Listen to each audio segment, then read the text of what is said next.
के रहने वाले लोग हैं ना, या खैबर पख्तूनख्वा के शहरी इलाकों में रहने वाले लोग हैं, हम सबको झोलियां उठाकर दुआएं देनी चाहिए रिजीम चेंज करने वालों को कि तुम्हारा बहुत शुक्रिया, तुमने हमारी आंखों का ऑपरेशन किया, तुमने हमें बताया कि हमारे बाकी बहन भाई किस तकलीफ से गुजरते हैं, किस कर्ब से गुजरते हैं।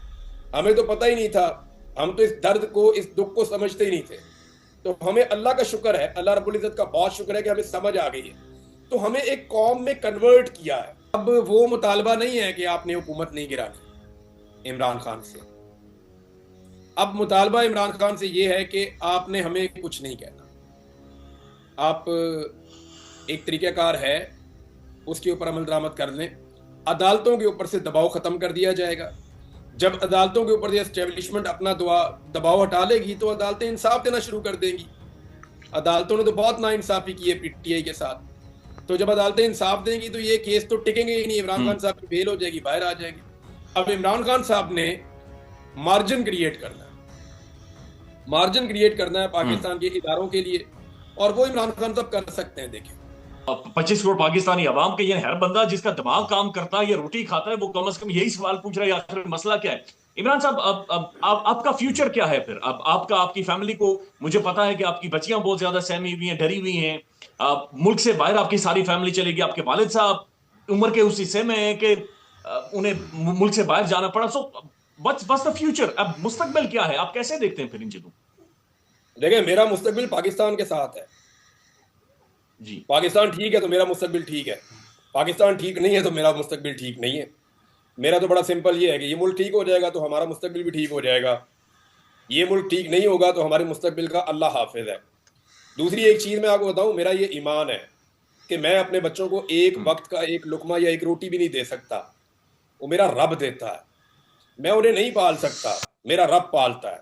मैं उनकी तरबियत करने की कोशिश ही कर सकता हूँ, उन्हें मेरा रब समझाएगा, उनको मेरा रब पालेगा, उनकी मेरा रब तरबियत करेगा। वो ज़्यादा बेहतर जानता है कि किसको किस हालात में किस तरह उसने रखना है। मुश्किल हालात इंसान को सिखाते हैं।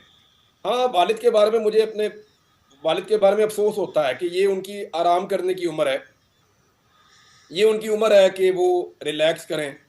सारी ज़िंदगी उन्होंने बड़ी मेहनत की है अपने बच्चों को पालने के लिए, सर्वाइवल के लिए। हमको बहुत लैंडलॉर्ड लोग नहीं थे, लेकिन उन्होंने बड़ी लंबी स्ट्रगल में अपनी ज़िंदगी गुजारी है मेरे फादर ने। तो मैं चाहता था कि वो इसमें आराम करें, लेकिन उनके लिए बड़ी रिस्पॉन्सिबिलिटीज़ हैं, नई जिम्मेदारियां हैं। वही अब मेरी पूरी फैमिली को सपोर्ट कर रहे हैं। खुद वो पाकिस्तान में नहीं हैं, कारोबार उनके बंद हो गए हैं, बाहर अब उन्होंने नया काम भी शुरू किया है, वो बाहर बिजनेस भी कर रहे हैं, बच्चों को भी देख रहे हैं, मेरे बच्चों को देख रहे हैं, अपने बच्चों को भी देख रहे हैं। फिर घर बंद पड़ा है, सारी चीज़ें बंद पड़ी हैं, उनको मैनेज भी करनी है। फिर वो मेरे साथ भी राब्ते में रहते हैं, मेरी खैरियत की भी उनको फ़िक्र होती है। तो मैंने उनके लिए कोई अच्छे हालात नहीं छोड़े। यानी मैं बाद औक़ात अपने आप को इसमें ब्लेम भी करता हूँ, लेकिन मेरे पास जो आपने सवाल पूछा उसका जवाब कोई नहीं है। मैं कोशिश ही कर सकता हूँ ना कि मेरे बच्चे जहाँ पे भी रहें, स्कूल में जाएं, जहाँ पे भी रहें, जो है वो नॉर्मल लाइफ गुजारने की कोशिश करें। और उसमें मेरी वालदैन का, मेरी बेगम का, इनका बड़ा रोल है। वो कोशिश करते हैं बच्चों को मैनेज करने की और चीज़ों को मैनेज करने की। उम्मीद है अल्लाह ताला कोई बेहतर रास्ता निकालेगा। लेकिन अगर मैं आपको ये इंशाल्लाह। कहूँ कि हमारे लिए सबसे बेहतर क्या है, तो वो पाकिस्तान के हालात बेहतर हों, नॉर्मलाइज हों, यहाँ फ्रीडम ऑफ स्पीच हो, हमारे ऊपर इस किस्म की जो फस्तायत है वो बंद हो जाए, ये जुल्म और जबर बंद हो जाए। तो सबसे बेहतर तो हम अपने घर में हैं कि हम सारे अपने घर में वापस आएँ, वापस आके हम अपने जो है मेरे बच्चे अपने स्कूल्स के अंदर जाएँ जहाँ पे वो बचपन से पढ़ते रहे हैं। मैं अपने घर से, अपने दफ्तर से, अपने शहर से काम करूँ, सबसे बेहतर ये है। लेकिन अगर मुल्क एक गलत सिमत में जा रहा है और मैं उसमें 1% भी रोल प्ले कर पा रहा हूँ या आधा फीसद भी कर पा रहा हूँ और उसके लिए मुझे ये कीमत चुकानी पड़ रही है, तो ये कोई बड़ी कीमत नहीं है, कोई बात नहीं, खैर है। इमरान साहब, जो जो पजीराई या जो मोहब्बत आपको पाकिस्तानी अवाम से मिली है, ये कभी आपने सर वैसे सोचा था, या इस चीज को आप कैसे देखते हैं? यानी आज आप सर यकीन माने कि माशाअल्लाह जिस जिस कदर लोगों की आपसे जिस तरह से वो आपके लिए दुआएं करते हैं। मैं आपको एक चीज बताता हूँ, ये ना अल्लाह रब्बुल इज्जत ने कुरान पाक में भी कहा है कि वो ना हमारे दिलों में एक दूसरे के लिए मोहब्बत पैदा कर देता है। फिर अल्लाह ताला कहता है कि और तुम सारी दुनिया की दौलत खर्च करके भी ये नहीं कर सकते थे। अगर मेरा रब मुझे सारी दुनिया की दौलत दे देना और वो मैं सारी दोनों हाथों से लुटा दूं अपने लोगों के ऊपर, मैं फिर भी ये प्यार हासिल नहीं कर सकूंगा। मेरा ये ईमान है। वो अल्लाह रब्बुल इज़्ज़त है ना, वो बड़ा मेहरबान है। वही लोगों के जी दिलों में एक दूसरे के लिए प्यार पैदा करता है। आप देखें ना, मैं अब इमरान खान की आप मिसाल ले लें, मैं तो एक बहुत छोटा आदमी हूँ। इमरान खान जेल में है, वो लोगों से बात नहीं कर पाता, लोगों को दिखाई नहीं देता और लोगों को देता भी कुछ नहीं है। इमरान खान अपने हाथ से लोगों को क्या देता है? कुछ भी नहीं देता। उसके घर जाओ तो वो तो किसी को चाय पानी नहीं पूछता। तो उस आदमी के लिए लोग पहले मार खाते हैं, जिल्लत और रुसवाई उठाते हैं, कैदें काटते हैं, टॉर्चर सहते हैं और उसके बाद बाहर आते हैं और फिर उसका नारा लगाते हैं। ये अल्लाह रब्बुल इज़्ज़त इंसान के दिल में डालता है। अगर एक आदमी के लिए दूसरे आदमी के दिल में मोहब्बत है तो ये मेरे रब का करम है, मैं उसका शुक्रिया ही अदा नहीं कर सकता। अगर मुझे प्यार करने वाले चंद लोग भी हों ना, तो मैं अपने अल्लाह का शुक्रिया अदा नहीं कर सकता। लेकिन मुझे जितना लोगों ने प्यार किया, अब आपको मैं एक अजीब बात बताता हूँ। ये बहुत अजीब बात है, बहुत ही आपको हैरत होगी। एक दिन बड़ी इमरजेंसी थी, मैंने रैंडमली एक दरवाज़ा खटखटाया, ऐसे ही रैंडमली। तो वो दरवाज़ा खोला, अंदर एक खातून थी, उनके साथ एक लड़का खड़ा था। तो मैंने कहा आ जाऊं, तो उन्होंने मुझे पकड़ के अंदर खींच लिया ओ कि जल्दी आ जाओ, इधर आ जाओ। उन्हें मेरी शक्ल देख के आइडिया हो गया कि उसको थोड़ी सी मदद चाहिए। वो थी एक इमरजेंसी एक मौके पे। तो मामला ये है कि मुझे तो नहीं पता था कौन लोग हैं ये। तो लोग हमें ओन करते हैं एक दूसरे को।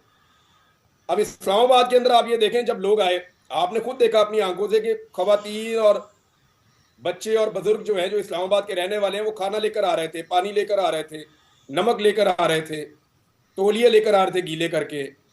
ये कौन उनके दिल में डाल रहा था? ये कोई दुश्मन तो नहीं है रियासत के, ये पाकिस्तान के टैक्स पेयर हैं। आपको सोचना पड़ेगा। यानी कभी आपने देखा कि कोई पॉलिटिकल पार्टी इस्लामाबाद में आई हो और इस्लामाबाद के लोग निकले हो उनकी मदद करने के लिए, उनको प्यार करने के लिए या उनका ख्याल रखने के लिए? आपने नहीं ऐसा सर, कभी ये नहीं बड़े बिजी देखा लोग होगा। हैं।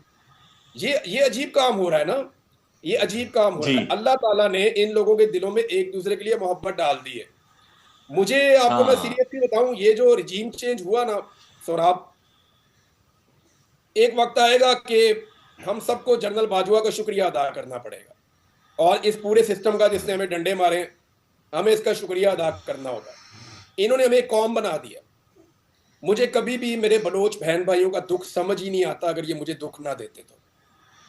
मुझे कभी भी मेरे कबायली बहन भाइयों का दुख समझ ही ना आता अगर ये मुझे ये तकलीफ और दुख ना देते तो। आज मैं अपने दिल के अंदर वो सारी चीज़ें महसूस करता हूँ जब उनके साथ होती है, क्योंकि मैं इसके अंदर से गुजरा हूँ। हम जो पंजाब के रहने वाले लोग हैं ना, या खैबर पख्तूनख्वा के शहरी इलाकों में रहने वाले लोग हैं, हम सबको झोलियां उठाकर दुआएं देनी चाहिए रिजीम चेंज करने वालों को कि तुम्हारा बहुत शुक्रिया, तुमने हमारी आंखों का ऑपरेशन किया। तुमने हमें बताया कि हमारे बाकी बहन भाई किस तकलीफ से गुजरते हैं, किस कर्ब से गुजरते हैं। हमें तो पता ही नहीं था, हम तो इस दर्द को, इस दुख को समझते ही नहीं थे। तो हमें अल्लाह का शुक्र है, अल्लाह रब्बुल इज़्ज़त का बहुत शुक्र है कि हमें समझ आ गई है। तो हमें एक कौम में कन्वर्ट किया है। आपको पता है मैं बलूचिस्तान गया था, मैंने वहाँ कुछ अर्सा गुजारा बलूचिस्तान में, पहाड़ों पे। तो अब आपको ऐसी बात बताऊंगा कि आप हैरान हो जाएंगे। वो जी एरिया जहां पे इंटरनेट का इतना सा भी सिग्नल जाता है ना, इतना सा भी, सौराब, वहां पे आपकी आवाज जाती है। ऐसे मैं ही आपको सीरियसली बता रहा हूं, जहां पे एक सिग्नल आता है ना थोड़ा सा इंटरनेट का, वहां पे हम्म भी आपकी आवाज जाती है। वहां पे भी लोग जानते हैं कि सच क्या और झूठ क्या है, और बिल्कुल वैसे ही जानते हैं जैसे लाहौर में या इस्लामाबाद में जानते हैं। मैं बताऊं, ये जो टर्मिनोलॉजी इस्तेमाल होती है ना, डिजिटल दहशतगर्दी, ये इट्स रियली अ प्रॉब्लम। अभी इस्लामाबाद और रावलपिंडी में बैठे हुए लोगों को पता ही नहीं है कि ये खतरा कितना बढ़ गया है। पाकिस्तान के किसी एक कोने में, मैं पिछले तकरीबन को 3-4 माह में ना पूरा पाकिस्तान फेरा हूं। मेरा ये तरीकाकार था कि थोड़ा अर्सा इधर रह गए, फिर इधर रह गए, फिर इधर रह गए, फिर इधर रह गए, मैं ऐसे घूमता भी रहा हूं बड़ी देर हम्म तक। तो हम्म मैंने इस बीच में, जब तक कि मैंने अपने आप को पूरी तरह महफूज नहीं किया, तब तक मैं ये चक्कर भी लगाता रहा हूं। तो मैंने कोई ऐसा कोना पाकिस्तान का नहीं देखा जहां मैसेज नहीं पहुंच गया, और वेरी वेल कन्वेड। ये ऐसा नहीं है कि आपको मैसेज कहीं आधा पहुंचा है, कहीं पूरा पहुंचा है, कहीं अंडरस्टैंडिंग का फर्क है। एक बात जरूर है कि अंडरस्टैंडिंग बड़ी क्लियर है। पाकिस्तान के लोग ये समझते हैं कि हम सियासतदानों की वजह से नहीं, पाकिस्तान की एस्टेब्लिशमेंट की गलत पॉलिसीज की वजह से आज ना सिर्फ तकसीम का शिकार है, बल्कि आज हम कमज़ोर भी हैं, आज हमारे बड़े मसाइल भी हैं। आज जो हमारे इकनॉमिक मसाइल हैं, हमारे माशरती और समाजी मसाइल हैं, जो पाकिस्तान में पोलराइजेशन है या पाकिस्तान में जो क्लाशनकोफ कल्चर है, यहाँ से लेकर और जो एक मजहबी जनूनियत है, इन सारी चीज़ों को वो जब इकट्ठा करके देखते हैं तो पाकिस्तान में तमाम तबकात अब ये समझते हैं कि पाकिस्तान की एस्टेब्लिशमेंट की गलत और नाकस पॉलिसियाँ जो बड़ी महदूद मुद्दत के लिए, देखिए ना, एक आदमी है, एक पॉलिटिकल पार्टी है पीएमएल-एन, इसका आपको पता है कितनी उम्र जी हो गई है पीएमएल-एन की? पीएमएल-एन की उम्र अब सर, तक 4-5 दहाइयां हो गई हैं। हाँ जी, 4 दहाइयां हो गई हैं पीएमएल-एन की। नवाज शरीफ साहब को 3 दहाइयों से ऊपर हो गई है। पीपल्स पार्टी को 50 साल की जमात हो गई है ऑलमोस्ट। जुल्फिकार अली भुट्टो के टाइम की ये जमात है, 50 साल 5 दहाइयां इसको भी हो गई है। अगर आप खाली मुस्लिम लीग कहें तो वो कायदे आज़म के दौर में बनी थी। तो पॉलिटिकल जी पार्टीज जो होती है ना, उनकी पूरी अपनी एक एक तारीख होती है और उन्हें यह पता होता है कि हमारा एक फ्यूचर भी है, आने वाले वक्त में भी ये पॉलिटिकल पार्टी चलेगी और इसकी पूरी एक तारीख लिखी जाएगी। ये जो इदारे होते हैं ना, इनमें ये नहीं होता एक शख्स आता है वो सिर्फ अपने 3 साल 4 साल देखता है कि मेरा ये 5 साल का, 3 साल का, 4 साल का टन्योर है। वो अपनी जो भी पॉलिसी बनाता है वो अपने 3 साल को सामने रख के बनाता है। पॉलिटिकल पार्टी जब कोई पॉलिसी बनाती है तो वो बहुत लंबा टाइम देखकर बनाती है। सियासतदान की प्लानिंग हमेशा दहाइयों पर होती है। ब्यूरोक्रेट की या सरकारी मुलाजिम की प्लानिंग हमेशा 3 साल की, 2 साल की, 4 साल की, इससे लंबी प्लानिंग वो कर नहीं सकता। उसको पता होता है कि उसका टाइम खत्म हो जाएगा, तो उसको हर चीज जल्दी। तो जो शॉर्ट टर्म प्लानिंग पाकिस्तान से की गई ना, कभी मजहब कार्ड इस्तेमाल कर लिया गया, कभी गद्दारी का कार्ड इस्तेमाल कर लिया गया, कभी सुबाइयत का कार्ड इस्तेमाल कर लिया गया, कभी लिसानियत का कार्ड इस्तेमाल कर लिया गया, कभी सबसे पहले पाकिस्तान का नारा आ गया, कभी लिबरल अप्रोच आ गई, कभी जो है वो बिल्कुल ही एक तरफ वो डिफरेंट अप्रोच आ गई। तो ये पोलराइजेशन जितनी पाकिस्तान में हुई है, इसका जो सबसे बड़ा रीजन है वो पाकिस्तान की एस्टेब्लिशमेंट की बहुत शॉर्ट टर्म की जो पॉलिसीज थी, उसका सबसे बड़ा रीजन वो है। और जो लॉन्ग टर्म पॉलिसीज है वो जब भी बनेगी वो जी पॉलिटिशियंस बनाएंगे, वो कभी भी आपकी एस्टेब्लिशमेंट नहीं बना पाएगी, क्योंकि वो लोग बहुत महदूद मुद्दत के लिए आते हैं। जी। अब तो इस खैर यूनिवर्सिटीज के अंदर पढ़ाया जा रहा है कि सर सिविलियन माइंड ही मसले का हल है। इमरान साहब, आपसे सियासी बातचीत ज्यादा नहीं करेंगे चूंकि दो व्लॉग्स आपके आज आ जाते हैं और सब लोग देखते हैं। वन लास्ट कमेंट, सिर्फ आपकी ओवरऑल एनालिसिस, सिर्फ तज्जिया, आप क्या समझते हैं कि ये हालात अब अगले 2-3 माह में क्या ठीक हो जाएंगे, चीजें सेटल हो जाएंगी? कुछ एक कॉन्फिडेंस बिल्डिंग मेजर्स इदारों की जानिब से भी आ रही हैं, तो मुज़ाकरात भी शुरू हैं, तो ओवरऑल एनालिसिस क्या है बीइंग अ जर्नलिस्ट आपकी इस सारी सूरत हाल पर? देखें सोहराब भाई, एक चीज़ ना हमें माननी पड़ेगी, पाकिस्तान की एस्टेब्लिशमेंट ने अपना ट्रैक रिकॉर्ड अमेरिका के हवाले से बड़ा सीधा रखा है हमेशा। बड़ी क्लैरिटी है इनके माइंड में। पाकिस्तानी एस्टेब्लिशमेंट ने कभी भी अमेरिका को ना नहीं बोला। पाकिस्तानी सियासतदान अमेरिका को कभी कभी ना बोलते हैं, कभी कभी डिले करते हैं, कभी कभी गिला और शिकवा करते हैं। वजह यह है कि उनको पॉपुलैरिटी चाहिए होती है। एस्टेब्लिशमेंट जो है वो उनको तनख्वाह मिलती है और उन्हें इस बात का आइडिया है कि अमेरिका को ना नहीं बोलना। तो उनका बड़ा क्लियर रिकॉर्ड है कि पाकिस्तानी एस्टेब्लिशमेंट ने अगर कभी अमेरिका को ना बोलना भी होता है ना, वो सियासतदान को आगे करते हैं। वो ये कहते हैं ये पॉलिटिकल पार्टी है, आप थोड़ा सा ना बोल दें, खुद वो अपना रिकॉर्ड सीधा रखते हैं। आप देख लेना उठा के लियाकत अली खान के दौर से अब तक देख लें आप, कभी भी अमेरिकन एस्टेब्लिशमेंट को पाकिस्तान की जो एस्टेब्लिशमेंट है, या अमेरिकन एस्टेब्लिशमेंट कह लें या उनकी गवर्नमेंट कह लें या उनका जो भी वहाँ पे एडमिनिस्ट्रेशन उनकी आती है, हमारी एस्टेब्लिशमेंट उनके साथ बिगाड़ पैदा नहीं करती और उनके साथ अपने हालात को ठीक रखने की कोशिश करती है। चाहे वो ज़ियाउल हक हों, चाहे वो जनरल मुशर्रफ हों, चाहे वो जनरल राहील शरीफ हों, चाहे वो जनरल आसिम मुनीर हों या जनरल बाजवा हो, कोई भी कभी भी खिलाफ नहीं जाएगा अमेरिकन एस्टेब्लिशमेंट के। उसकी कुछ रीजन हैं, आप समझिए। हमारा जो पूरा पैटर्न है ना डिफेंस का या इकोनॉमी का, वो हमारा जो पूरा पैटर्न है वो जुड़ा हुआ है जाके मगरिब के साथ। आपकी जो ऐसा वाहिद ही ट्रेड होती है ना जिसके अंदर आपको बेनिफिट होता है, या वाहिद जो पाकिस्तान की ट्रेड है जिसमें पाकिस्तान मुनाफा कमाता है, वो मगरिब के साथ है। चाइना के साथ आपकी जो ट्रेड होती है उसमें आपको खसारा है, यानी वहां से आप, वो ज्यादा पैसे आपसे कमाते हैं, आप उनसे कम पैसे कमाते हैं। इसी तरह जो सेंट्रल एशिया है, इसको आपने अभी तक अपने लिए खोला नहीं है, और ये जो हमारी अफगान पॉलिसी थी उसकी वजह से हमें ये नुकसान हुआ है। इंडिया के साथ हम ट्रेड कर नहीं पा रहे, आपके सामने है, और हम करते नहीं हैं उनके साथ, ना हम बांग्लादेश के साथ करते हैं, ना हम इंडिया के साथ करते हैं, ना हम बाकी जगहों के साथ करते हैं, और अगर करते हैं तो वो बहुत महदूद करते हैं। तो ये वाला खित्ता तो हमने अपने लिए पहले कर दिया लॉक, ये खित्ता हो गया हमारे लिए बंद। हमारी सारी ट्रेड होती है, यहां से कुछ गल्फ की तरफ जाता है माल और बाकी जाता है सामने यूरोप की तरफ, अमेरिका की तरफ, तो वहां से आपको कुछ मुनाफा मिलता है। तो एक तो आपकी इकोनॉमी उनके साथ जुड़ी है, दूसरा आपके जितने आलमी इदारों के साथ आपकी डीलिंग है, चाहे वर्ल्ड बैंक के साथ है, चाहे एशियन डेवलपमेंट बैंक के साथ है, चाहे आपकी आईएमएफ के साथ है, उन तमाम डीलिंग्स में जो जमानत है वो मगरबी ममालिक की है, यूरोपीय यूनियन, अमेरिका, वो वहां पे बहुत इन्फ्लुएंस है उनका। तो आप उनकी तरफ देखते हैं, आपकी पूरी इकोनॉमी जुड़ी है उनके साथ, नंबर एक। नंबर दो, आप ये देखें ना कि आपने आज तक चाइनीज नहीं सीखी, आपने इंग्लिश सीखी है। देखिए चाइना ऐसा इज ही अ है। सुपर पावर, तो अगर तो आपका रुझान यहाँ पे होता तो आप चाइनीज या रशियन सीख लेते। आप ये हम्म जुबानें देखें, चाइनीज दुनिया में सबसे ज्यादा बोले जाने वाली जुबान है, अंग्रेजी सबसे ज्यादा बोले जाने वाली जुबान नहीं है। आपने चाइनीज नहीं सीखी, आप चाइनीज की तरह कपड़े नहीं पहनते, आप चाइनीज की तरह खाना नहीं खाते, आप उनकी तरह चम्मच नहीं थाम सकते, लेकिन हम्म आप अंग्रेज की तरह टाई पहन लेते हैं, आप मगरिब की तरह का लिबास पहन लेते हैं, हम सब इंग्लिश बोल लेते हैं क्योंकि हमने उनकी जुबान सीखी। हमने क्योंकि अपने आप को अपनी पूरी कौम को, अपने मुल्क को अलाइन किया उनके साथ। हमने अपने आप को हम्म अपने खित्ते में यहाँ पे अलाइन नहीं किया, और ये देखें ये नेचुरल है। कायदे आज़म मोहम्मद अली जनाबी जो है वो इंग्लिस्तान से पढ़ के आए थे। हमारे जो बच्चे हैं या जो लोग काबिल लोग हैं वो इंग्लिस्तान से पढ़ के आते हैं, अमेरिका से पढ़ के आते हैं, यूरोप से पढ़ के आते हैं। तो हमारी अलाइनमेंट जो है वो मगरिब के साथ जुड़ी हुई है। नंबर दो, आपका जो डिफेंस है सारा का सारा, वो भी आपका मगरिब के साथ जुड़ा हुआ है। अच्छी बात यह है कि अभी हमने चाइना के साथ कुछ अपना वेंचर शुरू किया, ये हम ले रहे हैं J-35। मुझे बड़ी जी इसकी फिक्र थी क्योंकि मैं हथियारों का बड़ा शौकीन हूँ, और हम्म डिफेंस के ऊपर मुझे बड़ा मजा आता है इसको स्टडी करने में। कल सारी रात मैंने स्टडी किया कि ये J-35 क्या है, और मुझे इतनी खुशी हुई कि अब हम इंडिया से वापस कुछ आगे बढ़े हैं।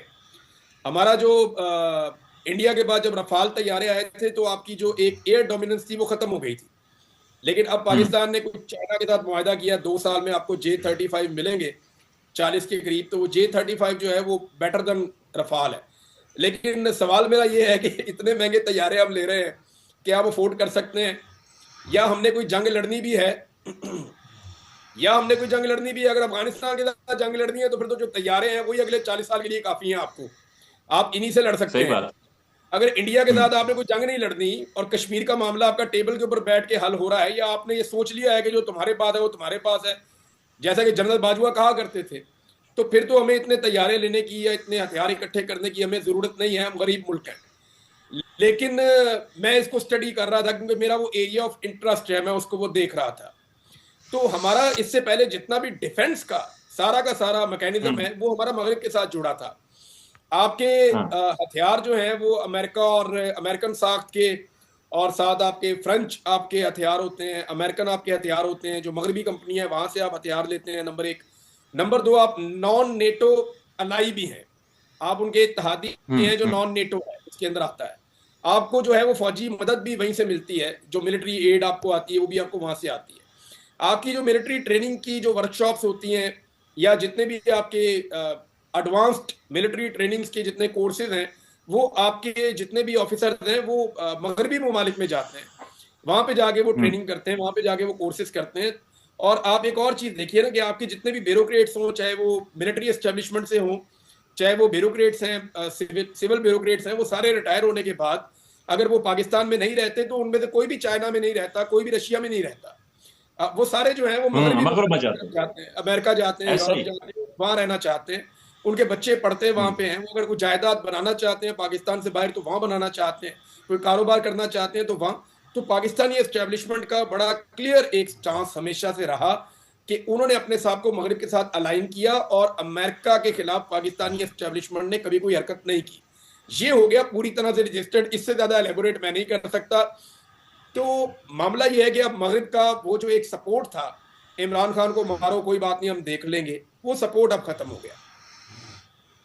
जो बाइडन के दौर में ये मुजरिमाना खामोशी थी, देखें अमेरिका की जो फॉरेन पॉलिसी है ना, अगर उसको आप स्टडी करें तो उसकी जो बुनियाद है, अमेरिकन फॉरेन पॉलिसी की जो बुनियाद है, मैं उसको एक तो जालिमाना फॉरेन पॉलिसी इसलिए कहता हूं कि वो यूक्रेन के बारे में कुछ और सोचते हैं, शाम के बारे में कुछ और सोचते हैं, इसराइल के बारे में कुछ और सोचते हैं, कश्मीर के बारे में कुछ और सोचते हैं, वो अगयूर मुसलमानों के बारे में कुछ और सोचते हैं और बर्मा में मुसलमानों के बारे में कुछ और सोचते हैं।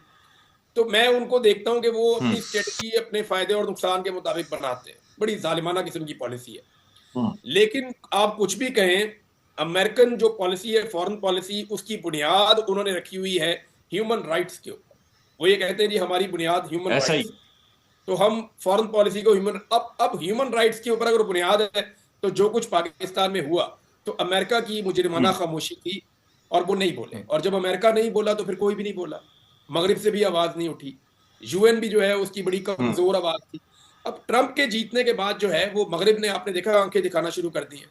अब यूरोपीय यूनियन खुल के कह रहा है जी आपका जीएसपी प्लस स्टेटस है, ये आप मिलिट्री कोड में सजाएं दे रहे हैं, ये कोई अच्छी बात नहीं है। अब सारों का रवैया तब्दील होना शुरू हो गया, स्पेशली जो अमेरिका की टीम है जो नई आ रही है, अमेरिकन गवर्नमेंट, उनका भी रवैया तब्दील होना शुरू हो गया। अब वो ह्यूमन राइट्स की बात करेंगे। तो मेरे ख्याल में उससे पहले पाकिस्तान को समझ जाना चाहिए, और पाकिस्तानी एस्टेब्लिशमेंट को ये बात समझ आ गई है कि 4 साल तक एक नई अमेरिकन इंतजामिया के साथ लड़ने से बेहतर है कि पाकिस्तान में वो इंसाफ दे के अपनी जान छुड़ाए। और अब आपने उसका सिलसिला शुरू होता हुआ देख भी लिया, आपको नजर आ रहा है कि आने वाले दिनों में शायद चीजें डाउन जाएंगी, लेकिन ये ऐसे नहीं होगा जैसे मैं और आप समझ रहे हैं कि अचानक इमरान खान बाहर आ जाएंगे। ये होगा अदालतों के थ्रू ही। पाकिस्तानी एस्टेब्लिशमेंट के बारे में मैं आपको एक चीज बताता हूँ, ये इनकी बड़ी खूबी है। पाकिस्तानी एस्टेब्लिशमेंट जो काम भी करेगी उसको कानून के रैपर के अंदर रख के करेगी, कानून का उसको कवर दे। देखिए अब 26वीं आईनी तरमीम बेशक एक ज्यादती है, लेकिन वो आईनी तरमीम तो है ना, जिस तरीके से हुई क्या पूरी दुनिया नहीं मानती, लेकिन वो आईनी तरमीम तो है ना। आज पाकिस्तान के आईन के अंदर वो लिखा हुआ है। तो पाकिस्तानी एस्टेब्लिशमेंट की एक खूबी जरूर है कि वो किसी भी हालत के अंदर हो, वो एक कवर जरूर फ्राहम करते हैं, कानूनी कवर। तो अगर इमरान खान साहब ने अब बाहर आना है तो वो उसका कानूनी जवाब होगा उनके बाहर आने का। और वैसे भी देखें, एस्टेब्लिशमेंट सिर्फ अपने आप को पीछे हटा लेना, अदालतों के ऊपर दबाव डालना शुरू कर दे। मेरी इत्तला के मुताबिक जो इमरान खान साहब के पास ऑफर है जिसका एक हिस्सा वो नहीं मान रहे, उन्हें ये कहा जा रहा है जी आप फौरी तौर पे ना चले जाएं, हाउस अरेस्ट हो जाएं इन्हीं मुज़ाकरात के नतीजे में। तो इमरान खान साहब ने एक उनको ट्रक की बत्ती के पीछे लगाया हुआ है कि पहले मेरे सारे बंदे छोड़ो ना, फिर मैं अपने बारे में बात करूंगा। अब वो भी इस बात को जानते हैं और इमरान खान भी जानते हैं कि घर में जाके कैद हो जाने से उनकी पॉपुलैरिटी पे इफेक्ट होगा। लेकिन इमरान खान पॉपुलर ही इतने हैं, अगर वो घर में जाके भी अरेस्ट हो जाएंगे तो कितना का इफेक्ट हो जाएगा, यानी बहुत भी इफेक्ट हो जाएगा। पाकिस्तान का 90% लोग उनके साथ खड़े हैं तो 80% खड़े हो जाएंगे, 2/2 से तो ऊपर वो फिर भी रहेंगे ही। तो इमरान खान साहब जो है ना, बाकियों ने अपना बेड़ा गर्क इतना कर लिया है कि वो अब एक ऐसा डिसीजन ले भी लें जो पॉपुलर ना हो तो फिर भी उनको कोई ज्यादा डैमेज नहीं होगा। लेकिन मुझे नहीं लगता कि इमरान खान साहब चाहेंगे कि वो अपने घर से आजाद हो। वो ये चाहेंगे वैसे कि कोई बैकडोर डिस्कशन चल रही है सर, ये इन मुज़ाकरात को छोड़कर, जिस तरह आपने अपने एक व्लॉग में फॉर्च्यूनर गाड़ियों के जाने का भी जिक्र किया, तो एस्टेब्लिशमेंट डायरेक्टली एंगेज कर रही होगी खान। देखिए मैं आपको बताऊं, मुझे मुलाकात का नहीं पता, मैंने उस व्लॉग में भी कहा था ये 2 मरतबा ऐसा हुआ है। मेरे सोर्स ने मुझे बताया है कि वही वाली गाड़ियां 2 मरतबा दाखिल हुई हैं जेल में, और एक मरतबा एतवार का दिन था। एतवार के दिन में आपको बता देता हूं कि जेल खाना जात का वजीर जा सकता है, या तो हाई कोर्ट का जो जज जिसके पास ये इख्तियार हो वो जा सकता है, या आईजी जेल खाना जात जा सकता है किसी जेल के अंदर। और किसी के लिए जेल नहीं खुलती, जेल का दरवाजा खुलता नहीं है। तो वो जेल का दरवाजा उन गाड़ियों के आने से तकरीबन कोई 40-50 सेकंड पहले खुल गया था, और जब वो गाड़ियां निकलनी थी तो उनके निकलने से 30 सेकंड पहले खुल गया था। वो गाड़ियां स्पीड में अंदर गई और स्पीड में बाहर निकली हैं। 2 गाड़ियां थी और उनके अंदर जो लोग हैं उनके पास कागजात थे जो लेकर वो जेल के अंदर दाखिल हुए थे एतवार वाले दिन। अब जेल के अंदर कौन सबसे इंपॉर्टेंट आदमी है और किसके बारे में ये बातचीत हो सकती है वो हम सब जानते हैं। दूसरा, मेरे पास अपनी जाती एक इंफॉर्मेशन है जो पाकिस्तान तहरीक इंसाफ के बहुत बहुत इंपॉर्टेंट लोगों ने मुझे बताई है कि वजीर आला खैबर पख्तूनख्वा को आप इस मौके पे नज़रअंदाज नहीं कर सकते एक्चुअली अगर कोई आदमी सिस्टम के साथ इस वक्त राब्ते में है तो वो खैबर पख्तूनख्वा का वज़ीर आला है, और उसको बहुत सारी इंफॉर्मेशन है जो बाकी पार्टी को नहीं है। तो दो तरह के मुज़ाकरात हैं। देखें, इसकी तस्दीक जो है वो उन्होंने भी की है, इरफान सिद्दीकी साहब ने। इरफान सिद्दीकी साहब हाँ, ऐसा ही। की हैं, उन्होंने क्या कहा, उन्होंने कहा जी एक पर्ची हमारे पास आएगी एनआरओ की, हमारे पास तो लिखा लिखा है, आ जाएगा, करना क्या है। ये बेशक टीम बनी हुई है। दो तरह के मुज़ाकरात होते हैं ना, एक बैकडोर चैनल होता है और एक जो है वो अनाउंस्ड सामने नजर आ रहे हैं, खुफिया और एलानिया मुज़ाकरात। तो ये जो लोग एलानिया मुज़ाकरात कर रहे हैं, इनके पास खुफिया मुज़ाकरात के नतीजे में जो भी पहुंचेगा उसको ये मान लेंगे। मैं आपको इसकी मिसाल दे देता हूँ। ये जो आज़ाद कश्मीर का इस वक्त वजीर आजम है, क्या नाम है इसका, अनवार अनवार अनवारुल हक साहब। अनवारुल हक। ये आज़ाद कश्मीर के वजीर आजम ने वोट मांगने के लिए पीपल्स पार्टी से रब्ता किया और PMLN के लोगों से भी रब्ता किया, और उन्हें कहा जी आप हमें, मुझे आप वोट दे दें, मैं वजीर आजम बन जाऊंगा यहाँ का ना। मैंने अपने बंदे कुछ ले लिए यहाँ से, PTI में से तोड़ लिए, और आप लोग मुझे वोट डालें। तो उन्होंने कहा जी हम तो अपना वजीर आजम खड़ा कर रहे हैं, हम तो खुद वोट मांग रहे हैं, तो हम आपको वोट नहीं डालेंगे। ये पीपल्स पार्टी ने जवाब दिया था। तो उन्होंने धमकी लगाई थी, ये मुझे पीपल्स पार्टी के लोगों ने बताया। उन्होंने कहा था यार वोट तो तुम मैनू ही पाना है, मेरे कहन पे पा दोगे तो चंगे रहोगे, और अगर मेरे कहन पे आप नहीं डालेंगे तो डालना तो तुम्हें पड़ेगा मुझे वोट, क्योंकि तुम्हारा कैंडिडेट टिकेगा नहीं। ये धमकी लगा के वो जनाब उन्होंने मामला खत्म किया।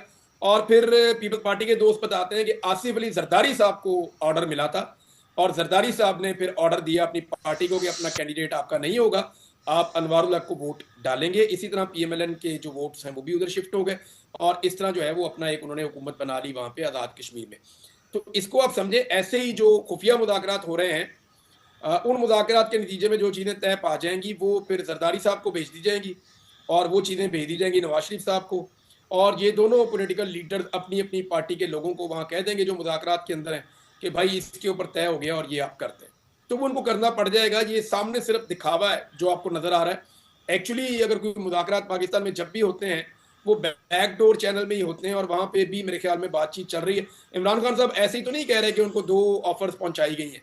एक दफ़ा उन्हें कहा गया, वो कहते हैं जी मुझे ऐसा पाकिस्तान ही। चले जाओ 3 साल के लिए, फिर वो कहते हैं जी मुझे अभी ऑफर है कि आप बनी गाला जाके शिफ्ट हो जाएं, और ये ऑफर अभी नहीं, उनको चंद महीनों से ये ऑफर है उनके पास। देखिए, मैं जब एक बात कहता हूँ ना कि जेल का छोटा वाला दरवाजा खुला हुआ है, सौराख जेल का छोटा ऐसा ही है। दरवाजा खुला हुआ है। ये जेल का छोटा दरवाजा होता है 4 फुट का, इमरान खान का कद है 6.25 फुट। तो छोटे वाले दरवाजे में ऐसा से ही इमरान है। खान ने, हाँ, छोटे वाले दरवाजे में से तो वो कहते हैं इमरान खान को निकल जाओ, तो इमरान खान कहता है नहीं जी बड़ा फाटक खोलो, बड़ा दरवाजा। मैं जिस तरह अपनी कमर सीधी रख के जेल के अंदर गया था, मैं उसी तरह अपनी कमर सीधी रख के जेल से बाहर आऊंगा। पंगा सिर्फ यहाँ पे है कि दरवाजा छोटा खुला हुआ, बड़े लंबे अरसे से खुला हुआ है। अच्छा, अब जो है ना बात कहाँ तक पहुंच गई है ये भी मैं आपको बता देता हूँ, आज की लेटेस्ट। अब वो मुतालबा नहीं है कि आपने हुकूमत नहीं गिरानी इमरान खान से, अब मुतालबा इमरान खान से ये है कि आपने हमें कुछ नहीं कहना, आप एक तरीक़ाकार है उसके ऊपर अमल दरामद कर लें, अदालतों के ऊपर से दबाव ख़त्म कर दिया जाएगा। जब अदालतों के ऊपर एस्टेब्लिशमेंट अपना दबाव हटा लेगी तो अदालतें इंसाफ देना शुरू कर देंगी। अदालतों ने तो बहुत नाइंसाफ़ी की है PTI के साथ, तो जब अदालतें इंसाफ देंगी तो ये केस तो टिकेंगे ही नहीं, इमरान खान साहब की बेल हो जाएगी, बाहर आ जाएंगे। अब इमरान खान साहब ने मार्जिन क्रिएट करना है, मार्जिन क्रिएट करना है पाकिस्तान के इदारों के लिए, और वो इमरान खान साहब कर सकते हैं। देखें, ये इदारे पाकिस्तान के हैं, हम टैक्स देते हैं तो ये इदारे चलते हैं। इनको गंदा करके या इनको खराब करके हमें हासिल कुछ नहीं होगा, इनको ठीक करके हमें कुछ हासिल होगा।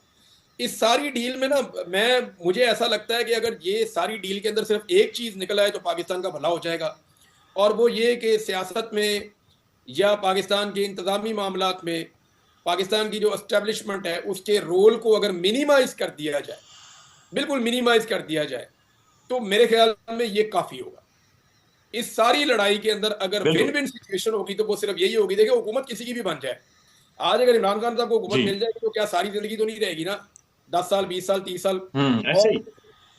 एक दिन फिर खत्म हो जाएगी, कोई और आ जाएगा, फिर कोई और आ जाएगा, फिर कोई और आ जाएगा, तो ये हुकूमतें बदलती रहेंगी।